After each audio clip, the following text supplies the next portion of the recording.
Diversité des êtres vivants, révision de 4e numéro 1. Origine des caractères d'un être vivant. Il existe différents niveaux de diversité dans le vivant. Il y a une diversité des espèces entre elles. Dans un champ, de nombreuses espèces différentes sont visibles.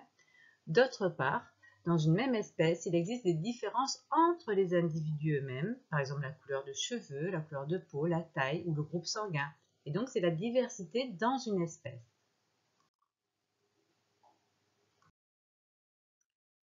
Dans une espèce, les individus présentent des caractères communs à l'espèce et des caractères qui leur sont personnels. Grâce à cette combinaison, chaque individu est unique dans son espèce. Comment expliquer cela? Si on observe ce qu'il se passe dans une même famille, on s'aperçoit que les caractères peuvent être transmis de génération en génération. Dans le cas de la dynastie des Habsbourg, par exemple, on peut suivre la transmission du caractère menton-prognate. C'est le menton qui avance par rapport à l'angle facial. Cela peut être représenté par un arbre généalogique. Dans ce type de document, les femmes sont représentées par des ronds et les hommes par des carrés. Lorsqu'un homme et une femme sont reliés, comme on peut le voir à ce niveau-là, cela veut dire qu'ils ont une descendance ensemble. La descendance se trouve au-dessous. On voit ici que ce couple a eu 3 enfants, une fille et 2 garçons. Le caractère étudié, lui, va être suivi par une couleur ou un figuré. Donc le sens de lecture de l'arbre généalogique sera comme ceci. Les caractères transmis de génération en génération sont des caractères héréditaires.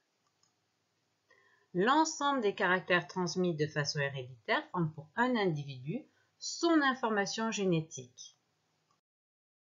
Un caractère héréditaire peut ne pas apparaître à chaque génération. On dit que les caractères héréditaires peuvent sauter une ou plusieurs générations. Certains caractères peuvent être modifiés au cours de la vie. Ils sont le résultat de l'influence des conditions de l'environnement. Ces modifications ne sont pas héréditaires et ne font donc pas partie de l'information génétique. Comme on peut le voir sur cet exemple, lorsque on va mettre en place un bonsaï, on va ligaturer les bourgeons, on va le maintenir dans un point un petit peu trop étroit et il va adopter des caractères miniatures.